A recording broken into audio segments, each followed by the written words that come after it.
Good evening, everybody.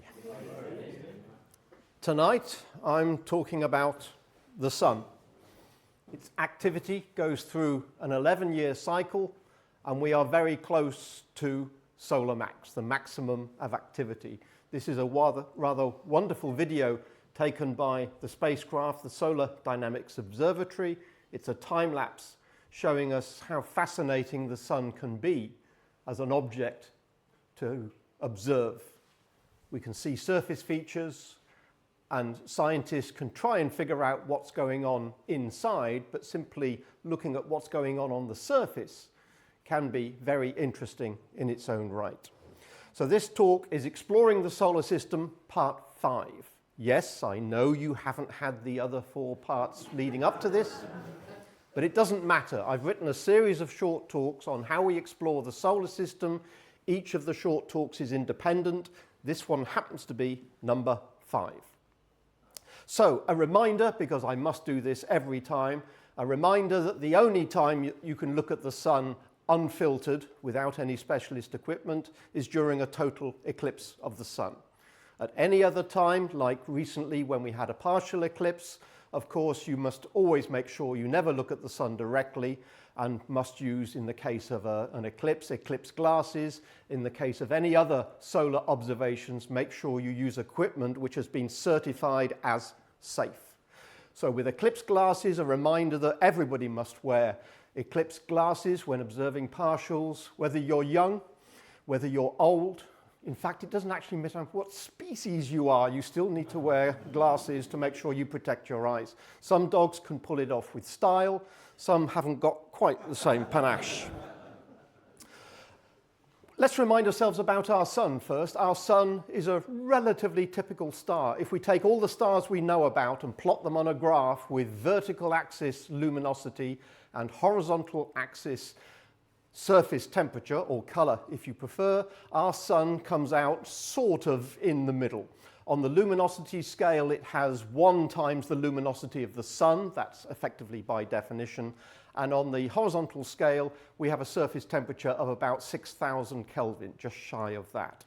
So there's lots of stars that are cooler, lots of stars that are hotter, lots of stars that are less luminous, like white dwarfs, and lots of stars that are more luminous, like red giants, for instance. What's going on inside the sun? Well, we can't see inside the sun, but we can infer what's going on. We think right at the heart there, in the core of the sun, nuclear fusion is providing the energy. The energy radiates out through a so-called radiative zone, and then it enters a region where there's more convection going on, carrying the heat to the surface. And the surface, the visible surface, is called the photosphere. And also, we often find, if we use the right equipment, that we can see hydrogen plasma coming off the surface in large arcs, which sometimes fall back to the surface. These are called prominences. So what is going on in the core? I can turn this into a nuclear physics talk if you like, but I don't think that's what you want. It's often said that the sun operates by nuclear fusion, which means 4 protons or 4 nuclei of hydrogen are fused into 1 nucleus of helium. It's taking hydrogen and making helium. That's rather an oversimplification, because what's actually happening is that, but we're not going to go into all the details. The bottom line is the sun, every second of its life, every second of its 10 billion year life, is converting 620 million tons of hydrogen into 616 million tons of helium. So there's a 4 million ton loss every second. But that doesn't matter. Even after 10 billion years, the sun will hardly have lost any mass at all, because it's simply so large. All stars are a question of balance. They're essentially spherical objects, and gravity is pulling them in, and the fusion in the core is providing radiation which is pushing out. And all stars are a balance between gravity trying to crush the star and nuclear fusion basically pushing outwards from the center. It's perhaps a surprise to realize that even though the energy is coming from the core, it actually takes quite a long time for that energy to get from the core to the surface. Something of order hundreds of thousands of years, maybe 200,000 years, for radiation from the core to make it all the way to the surface, simply because the core is so dense. Once it reaches the surface, then the light will fly to us in only 8 minutes, but it might have taken hundreds of thousands of years to get there in the first place. How do we actually know what's going on inside the sun? We can look at the surface and see the surface detail, but what about the interior? Well, there are ways of finding out what's going on inside the sun. There are sound waves, seismic waves, in much the same way that we can use earthquakes on Earth to look at vibrations that go through the core of the Earth or the mantle of the Earth. So we can find out what the Earth is made of by looking at seismic waves going through the mantle. Same sort of idea. We can look at waves that travel around on the surface of the sun, and we can deduce from how those waves are traveling, how they've traveled through the interior of the sun. And what's rather interesting and rather important, if we take a slice vertically through the sun, these are indicating how fast the sun is moving. So the sun rotates once in 25 days at the equator, but it's less than that if we go to higher latitudes. If we go towards the poles, the sun is only rotating one revolution in not 25 days, but more like 34 or 35 days. And also it's different at different depths. So it might be 25-day rotation at the surface, but the inside of the sun is not rotating at the same speed. It's a fluid. It's not like the crust of the Earth, which is one effectively solid object which is rotating as one object. The sun is a fluid, and it rotates at different speeds, at different latitudes and different depths. So it's a much more complex system. When we do look at the surface, because that's effectively just about all we can observe, because we can't observe the interior, if we use all the wavelengths of light, so-called white light, we see a relatively plain disk with a whole load of dark dots, these sunspots, which we deduce they're dark because they're not as hot as the rest of the surface.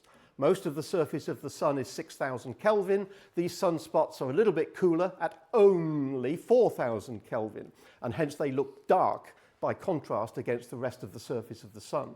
If we choose to look at the sun not across all wavelengths, but at rather particular wavelengths, then we see what's going on with particular elements at the surface or in the atmosphere of the sun.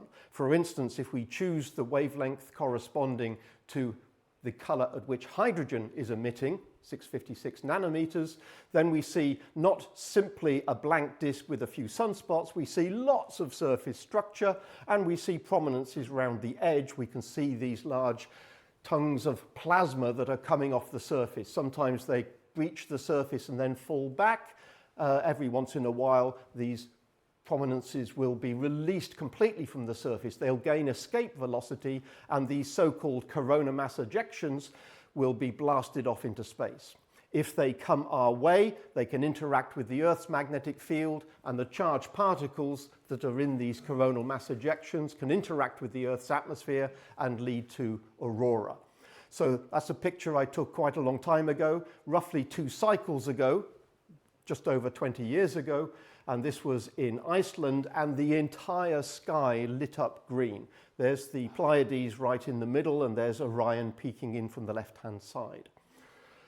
And when you see the auroral curtains, they are absolutely spectacular. They are curtains of light that stretch tens of kilometers into the air, way above mountain tops, perhaps as high as 100 kilometers into the sky, shimmering curtains of light because of the radiation from the sun hitting the Earth's atmosphere, having interacted with the Earth's magnetic field.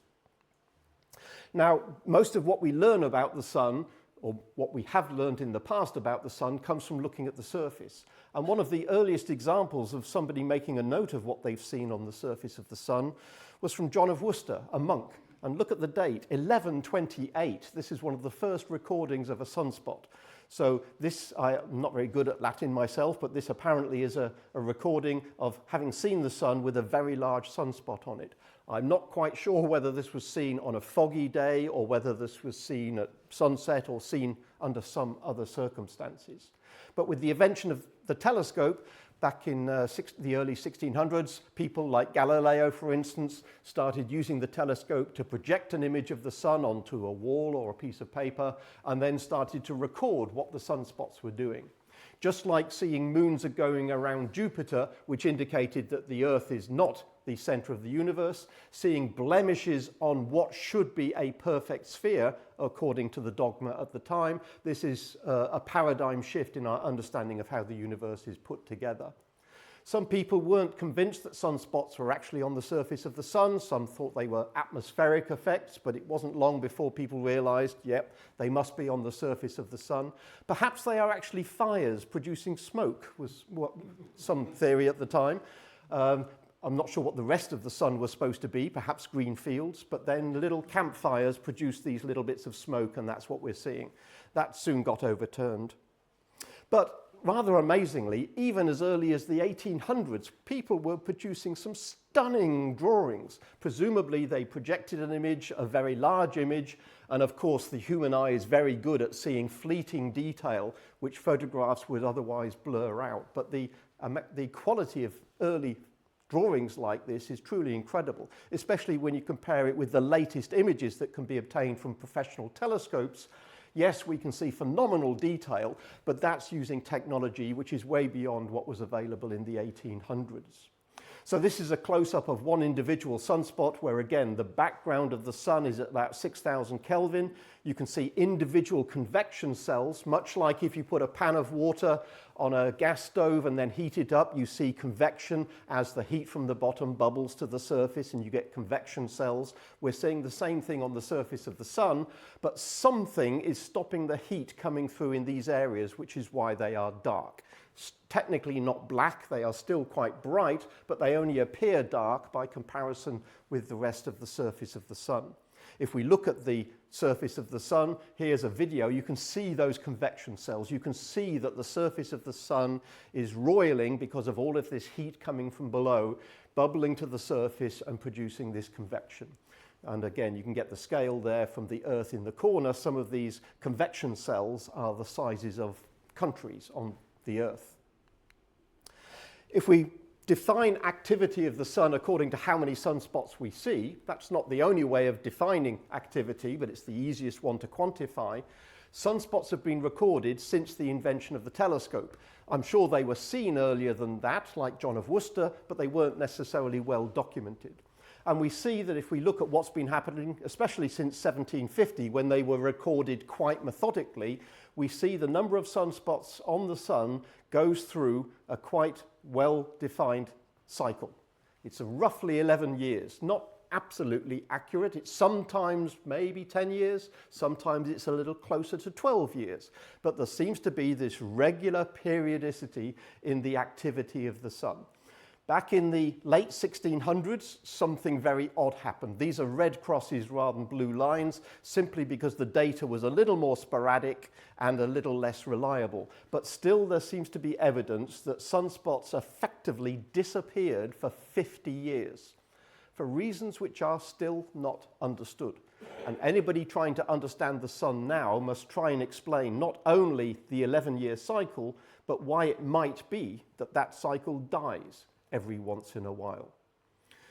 We're not limited to only 400 years. We can actually go back further than that, not with reliable sunspot data, but we can infer the activity of the sun. Whoops. Let's do that again. Sorry, I just clicked too far in advance there. Let's go back. We can take the original 400 years, squeeze that down just to the right-hand side there, and you can see we have, in principle, data going back millennia. This is not people recording sunspots. This is inferred solar activity, and it's inferred from carbon-14. The amount of radioactive carbon-14 in the atmosphere, that's the carbon that's used for radiocarbon dating. The amount of carbon-14 in the atmosphere depends on the activity of the sun, because the activity of the sun determines its magnetic field, and the magnetic field determines how many cosmic rays get through to produce the carbon-14 in our atmosphere. So the point is, the activity of the sun has changed for millennia, and anybody who wants to claim that we're in a period of global warming because the sun is more active now than it was thousands of years ago, well, no. We have evidence that the sun has been active for many thousands of years, and if anything, it was actually more active 10,000 years ago than it is at the moment. So there's no way that that's responsible for global warming. Not only can we look in the far distant past using this proxy of carbon-14 to tell us about solar activity, we can ask ourselves, okay, it's got an 11-year cycle and it appears that for the last century or so, the maximum in activity, the solar max every 11 years, appears to have been quite high. Maybe it's dropping off slightly. So the real question is, what's happening now? If we blow up the right-hand side and say, let's have a look at the latest sunspot data from the last few years, what I've done here is take the sunspot data from the last 5 years and plot it out, and that's the black line, up till February of this year. I haven't got March's data yet. The red dots are what was assumed to be this cycle predicted by the astrophysicists who've been looking at the behavior of the sun, trying to say, well, that's what it's done in the past. What's it going to do in the next few years? It looks like it's going to be going through a solar max around 2025, where we are now. That's what they were thinking was going to happen, the red dots. But look what's actually happening. The black line seems to have risen much faster than they expected, and it's going higher than they expected. Where's it actually going to top out? Is it going to suddenly come down on the other side of the red curve? We don't know, but to my eye, it looks like that black line could carry on increasing for a little while. I wonder whether solar max won't actually be this year, 2025. I wonder whether solar max will actually start creeping into 2026. The bottom line is we don't know until we've gone through the maximum and out the other side. But that activity, the black line being so high, especially compared to the predicted line, that's why we've been getting aurora in the UK recently. Admittedly, not as spectacular as the aurora that you might get if you go to the polar regions, but still it's nice to see reds and greens in our night sky because of the activity, the increased activity of the sun. So the question is, why does the sun go through an 11-year cycle? What's actually happening? We know it is intimately connected with the magnetic field of the sun. If we look at the magnetic field of the sun around solar minimum, when the sunspot numbers are really low, not necessarily zero, but very low, if we look at the sun's magnetic field, we seem to have a north pole, a south pole, and loops around the equator. That's pretty much what we expect the Earth's field to look like, for instance. If the Earth had a big dipole magnet in its core, then that's the field line we would expect, a north pole, a south pole, and these loops around the rest of the planet. In other words, we can visualize that in the physics lab just by sprinkling iron filings around a bar magnet, and again, we get pretty much the same thing. We can see the polar regions, we can see the loops.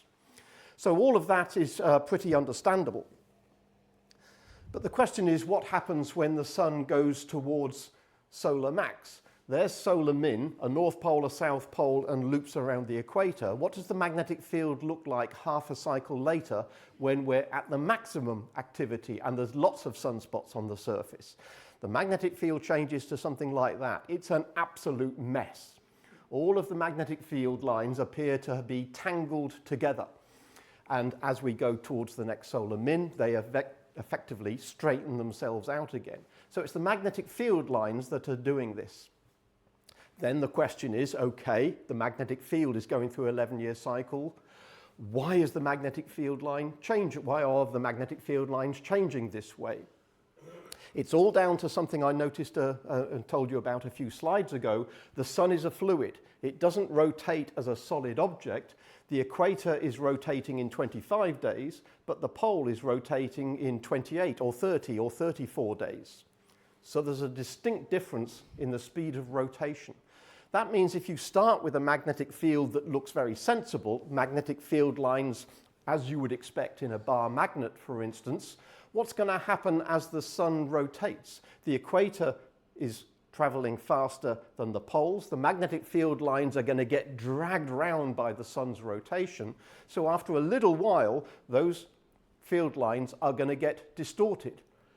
And this is going to happen month after month after month as the equator continues to travel faster than the poles. It's going to continue distorting these magnetic field lines.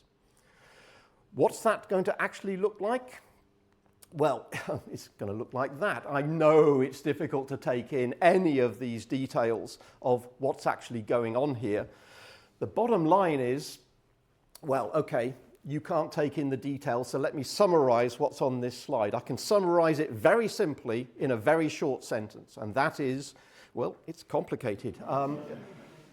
This whole business of how do you deal with magnetic fields in the sun, it's called magnetohydrodynamics. What does that mean? It means the dynamics, the motion of a hydro system, a hydraulic system, in this case a hydrogen plasma, a ionized gas, in the presence of a magnetic field. It is one of the most complicated problems in physics. When I was a physics PhD student, I was told, don't go anywhere near MHD, magnetohydrodynamics. It is the most difficult thing you can possibly choose to do. So I thought maybe it's a sensible thing to avoid. Let me give you a taste of what I think is actually happening. Let me put the clicker down for a second. If you take a magnetic field, what happens if you distort and stretch that magnetic field? If I take a magnetic field and start winding it up, I hope you can see this.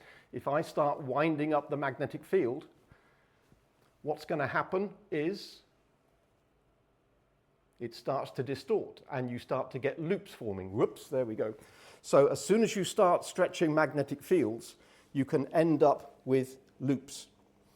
And if I blow up one of those little bits of cartoon there, we can imagine that the magnetic field is getting wound up by the rotation of the sun, the equator traveling faster than the poles. It tends to wind up the magnetic fields, and occasionally you get kinks, just like you get kinks in a rubber band.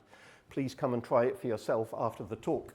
You get kinks in the rubber band, you get kinks in the magnetic field. Sooner or later, one of them or more of them are going to pop out of the surface of the sun. So you can imagine the fields inside the sun are getting tangled, and eventually you get them popping out the surface. And when they pop out the surface, they pop out at sunspots, usually at sunspots. And so sunspots often occur in pairs, one of them a North Pole, one of them a South Pole. So this is the idea of what they think is going on, but what I find really amazing is that the Solar Dynamics Observatory can pretty much see that happening. This is a Solar Dynamics Observatory image of the edge of the sun, and because the plasma shows up at certain wavelengths that can be chosen by the spacecraft, you can actually see the plasma flowing through these magnetic field lines, and you can see it coming out of one spot flowing and then basically diving into the sun at another sunspot. So that's why we've got a handle. We think we're starting to understand what's going on in the magnetic field of the sun, because images like this allow us to monitor and basically trace what's happening to the hydrogen plasma in a star like this. So the professionals are doing wonderful work trying to understand the sun, but that doesn't mean amateurs can't get involved. You can take your telescope and you can have a white light filter, such as a Barda filter, for instance, a sheet of metal that cuts down 99.99% of the light coming in to get it down to a safe level. And that allows you to see surface features, such as sunspots on the surface of the sun. Alternatively, you can use telescopes that are designed to let through one wavelength only, rather than the full white light, such as a hydrogen alpha telescope, which is designed only to look at the hydrogen. And then you're seeing a layer just above the photosphere. It's called the chromosphere. And there you're then seeing sunspots and a lot of structure around those spots, and you're seeing filaments, and you're seeing all sorts of structure within the hydrogen plasma near the surface of the sun. And also you can then start to see prominences at the very edge, which effectively are invisible in white light. So this particular telescope, a Lund LS60, this is one that Sue, Rob and I decided to buy over 10 years ago now. And recently, because the sun is getting so active in the last few years, we found that we could get some wonderful images of the sun. These were taken last year, star party, and in the middle of the year. I'm sure you can't see all the detail that's in these images, so let me just blow up that square so you can see it a little more clearly. you can see even with a relatively small telescope, only a 60 millimeter objective in this case, we can see all sorts of structure in the sunspots and these filaments, and in principle you can watch it from hour to hour, certainly from day to day, and you can watch these structures change as the roiling sun either brings new sunspots into view or churns up the background that changes the way these sunspots behave. The right-hand one, you can see a number of relatively large prominences on the surface, on the edge of the disk there. Let me just blow one up so you can see it a little more clearly. Again, the telescope is capable of not only showing great detail in the individual sunspots with filaments and other structures, but also the prominence there. A huge amount of hydrogen plasma which has been blown off the surface and ultimately will probably collapse down again if it isn't actually ejected into space. So these amateur telescopes, they're still not cheap compared to night telescopes. So you might be able to buy a telescope for night observing, maybe between naught and £1,000. Unfortunately, solar scopes, hydrogen alpha telescopes, will cost £1,000 upwards. It's a big hike in price, but it does allow you to see exquisite detail on the surface of the sun. Of course, that's amateurs. Professionals use very much larger solar telescopes. There's a collection of solar telescopes on the island of Tenerife. At the top of that one, that telescope is called Gregor. A few years ago, I took students to Tenerife to show them the wonders of the night sky, but instead of sleeping during the day, sometimes we go and visit the solar telescopes. So this is a group of Liverpool students who are being shown around the Gregor telescope by the people that were using it at the time. A relatively large mirror in a telescope on top, and then the light is sent down the tower to instruments below, which split the light into its component colors, etc. There are other big telescopes around the world. For instance, on the top of Hawaii, there's the DK Inouye solar telescope. That again is a very large collecting mirror for a telescope there.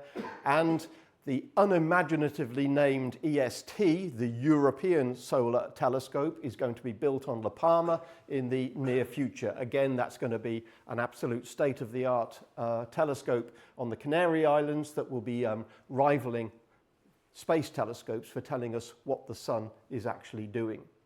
There are a number of different solar telescopes at the moment. Solar Dynamics is a NASA spacecraft. We've also got ESA spacecraft, and also that the Solar Dynamics is able to image the sun at different wavelengths. It's effectively a whole collection of telescopes. Although we think of it as one observatory, it's actually a whole collection of telescopes, each of which is observing the sun at a different wavelength. And in addition, NASA have launched fairly recently, you may have heard in the news, the Parker Solar Probe, which has been getting ever closer to the sun in past years and is effectively skimming the surface to get a really close view. Not the entire sun, which Solar Dynamics can do, but basically if Parker gets really close, we can see in detail certain structures to get a better understanding of the way the sun behaves. There are lots of spacecraft out there that are recording what the sun is doing. Some of them, like Parker, etc., are specifically looking at the sun. Many of these spacecraft are doing other things, and one of the instruments they have is also monitoring what particles are coming from the sun. For instance, even the rovers on Mars, one of their instruments is to record what radiation is coming from the sun, which gives us a big picture of how the radiation from the sun interacts with the Earth's magnetic field and elsewhere in the solar system to give us a better understanding of how the sun interacts with everything else in the solar system. So that's my short Solar Max. If anybody is interested in understanding the sun or getting a good overview of the sun, there's a very good NASA overview at that particular web location. If you want to know more about the spacecraft and what they are doing, the NASA spacecraft or the ESA spacecraft, or if you want to know more about the large telescopes that are out there, these various web pages will get you there. And I've got handouts if you want to take away those web pages today. So the professionals are using spacecraft and using big telescopes to try and understand the sun. There are still lots of aspects of the sun that we don't understand. We can see what's going on the surface. We often have to simply infer what's going on under the surface. But because we are at or very nearly at solar max, this is a wonderful time for amateurs to get on board and look at the sun. Thank you all very much.